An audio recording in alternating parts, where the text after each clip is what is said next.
Everyone, good evening. Welcome back to my new blog. आज इस blog में आप लोग को ये पता चलेगा कि मेरा अल्ट्रासाउंड कैसा था, मेरे बेबी का हार्ट बीट आया था या नहीं आया था, क्या हुआ था अल्ट्रासाउंड में। जिस समय में मेरा पहला अल्ट्रासाउंड हुआ था उस समय मेरा था 5 वीक मेरा अल्ट्रासाउंड जिसमें हुआ था। और मेरा डेट था 25 अप्रैल को मेरा अल्ट्रासाउंड हुआ था। डॉक्टर हमको 20 तारीख को हम डॉक्टर के पास गया तो वो हमको 25 तारीख का अल्ट्रासाउंड का डेट लिखी कि आपको 25 को अल्ट्रासाउंड करवाना है। तो 5 वीक चल रहा था उसमें जिसमें अल्ट्रासाउंड हुआ था मेरा। अल्ट्रासाउंड कराने से पहले 20 तारीख को जो हम डॉक्टर को दिखाए थे तो उस समय इंजेक्शन करवा दी मेरा, और दवाई वगैरह लिख दी जो मेडिसिन होता है प्रेगनेंसी के लिए, और उसके साथ साथ जो जान मारने वाला इंजेक्शन लिखी हमको। मतलब उसी इंजेक्शन के वजह से आज मेरा यहाँ तक मंथ आ पाया है, प्रेगनेंसी का कंटिन्यू हो पाया है। अगर वो इंजेक्शन नहीं दी रहती, अगर इंजेक्शन हम नहीं लिए रहते तो शायद यहाँ तक हम नहीं पहुँच पाते। वो इंजेक्शन बहुत पेनफुल है। कौन सा इंजेक्शन है वो सब आपको इस ब्लॉग में पता चलेगा। कितने मंथ तक लिए हैं वो भी पता चलेगा इसी ब्लॉग में। और बहुत पेनफुल इंजेक्शन है जो कि अब आपको आगे देखने को मिलेगा। और जो भी हम जितना व्लॉग बना पाए थे उस टाइम वो सारा अभी हम आपको दिखाएंगे।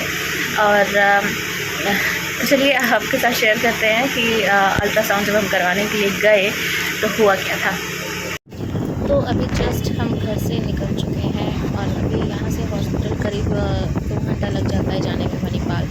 मणिपाल से मेरा ट्रीटमेंट हो रहा है और यहाँ पे हम कैब में बैठे हुए हैं और ये है मेरा फाइल, और मेरे साथ है मेरे पापा, साथ में जा रहे हैं हम लोग। और यहाँ पे हम लोग ट्रैफिक में बहुत बुरी तरीके से फंस गए हैं क्योंकि हॉस्पिटल आगे है, सामने में ही है, और हम लोग बस यहाँ पे वेट कर रहे हैं।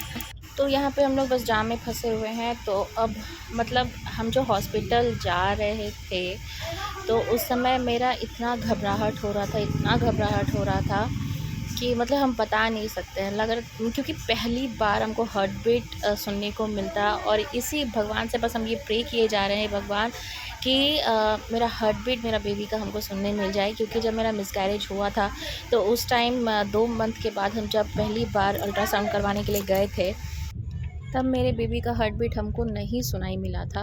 डॉक्टर बोले थे कि आपका मिसकैरेज हो चुका है। बस वही डर अभी भी हमको लग रहा था। अभी भी मेरा 5 वीक चल रहा था और उसके बाद अभी पहली बार हम अभी हार्ट बीट सुनने के लिए अल्ट्रासाउंड करवाने के लिए आए हैं।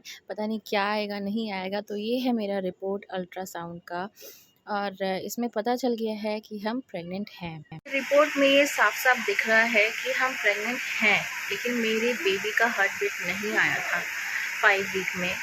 और जब ये हमको पता चला कि डॉक्टर जब ये बात बोली तो कि आपकी बेबी का हार्ट बीट अभी नहीं आया है। ऐसे नॉर्मली 5 वीक में हार्ट बीट नहीं आता है, बहुत किसी का 7 वीक में आता है, 6 वीक में आता है। तो बहुत ज़्यादा हम घबरा गए कि हार्ट बीट क्यों नहीं आया, क्या हो गया। मतलब एक तो इतने मुश्किल से हमको पता चला कि हम प्रेग्नेंट हैं, एक खुशी था। तो अब वो लग रहा था क्या हो गया, मेरे बेबी का हार्ट बीट क्यों नहीं पता चला, क्या रीज़न है। तो जब हम डॉक्टर से पूछे तो डॉक्टर बोले कि ऐसे किसी का 7 वीक में आता है, किसी का 6 वीक में आता है। तो 5 वीक में ऐसे नहीं ही आता है हार्ट बीट बेबी का। ये बहुत अर्ली टाइम होता है कि आप फिर से 1.5 महीने के बाद आप फिर से अल्ट्रासाउंड करवाइएगा तो आपको पता चल जाएगा। तो उस समय हम बेंगलोर में थे और हमको घर वापस आना था झारखंड। तो फिर हम डॉक्टर से मिले, डॉक्टर को बताया कि कोई प्रॉब्लम नहीं है, हार्ट बीट नहीं आया तो कोई बात नहीं, 1.5 महीने के बाद फिर से अल्ट्रासाउंड करवा लेंगे। बार हम अल्ट्रासाउंड जो कर रहे थे हम उनसे यही पूछा, मैम हम प्रेग्नेंट हैं ना, क्योंकि एक तरीके से डर लग जाता है कि क्या हो गया। तो वो फिर अच्छे से अल्ट्रासाउंड करी तो फिर उसके बाद बोले तुम प्रेग्नेंट हो, टेंशन मत लो, बस हार्ट बीट नहीं आया है कि उसके लिए हम लोग को वेट करना होगा। फिर डॉक्टर से हम परमिशन लिए कि हमको घर जाना है, हम घर जा सकते हैं कि नहीं। उसके बाद डॉक्टर बोले कि बिल्कुल नहीं, तुम नहीं जा सकती हो, तुमको पूरा बेड रेस्ट पे रहना है, कहीं ट्रैवल नहीं करना है, गाड़ी से जर्नी नहीं करना है। फ़्लाइट से जा सकती हो लेकिन वो भी बहुत संभल के जाना है। तुमको 3 से 4 महीने बेड रेस्ट रहना है और फिर हम ज़िद करने लगे, डॉक्टर बोले कि नहीं तुमको तो नहीं जाना है। तो फिर हम बोले कि नहीं मैम हमको जाना है, क्योंकि यहाँ मेरा घर तो है नहीं, तो हमको ज़रूरी है जाना। तो डॉक्टर बोले कि ठीक है, जा रही हो तो अपने रिस्क पे जाना, अगर कुछ भी होता है तो फिर उसका ज़िम्मेदारी मेरा नहीं होगा। तो जब ये बात बोली तो और ज़्यादा हमको डरने लगने लगा कि अगर कुछ हो गया तो फिर क्या होगा। तो फिर भी घर तो आना ही था, कितने दिन वहाँ पे रहते, ऐसे 2 महीने हम बैंगलोर में रहे, तो घर तो आना ही था। तो फिर हम उधर से फ़्लाइट से आए।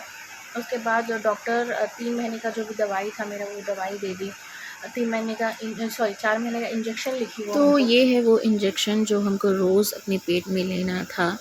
बहुत बहुत पेनफुल इंजेक्शन है ये, और इसी में सब कुछ डाला हुआ है, अलग से कोई भी लिक्विड लेकर के नहीं डालना था। डायरेक्ट इसका कैप खोलना था और पेट में ले लेना था, पेट ही में लेना था और कहीं नहीं। और ये सारा मेडिसिन है, ये सारा दवाई जो आप देख रहे हैं इतना सारा, ये हम सीधा 4 महीने तक का ले लिए हैं, क्योंकि ये सारा मेडिसिन फिर उधर मिलेगा नहीं, यहाँ का जो भी दवाई है वहाँ नहीं मिलेगा। और आप ये इंजेक्शन का हाल देख सकते हैं, पेट पे लेने से क्या हाल हुआ है मेरा। इसका नाम है इकोस्प्रिन इंजेक्शन। ये इंजेक्शन रोज़ हमको पेट में लेना था, और 4 महीने तक ये इंजेक्शन हमको रोज़ डेली लेना था, और एक टाइम पे लेना था। जितने बजे से पहले दिन पे टाइम पे इंजेक्शन लेते, उसी टाइम पे ही हमको इंजेक्शन लेना था।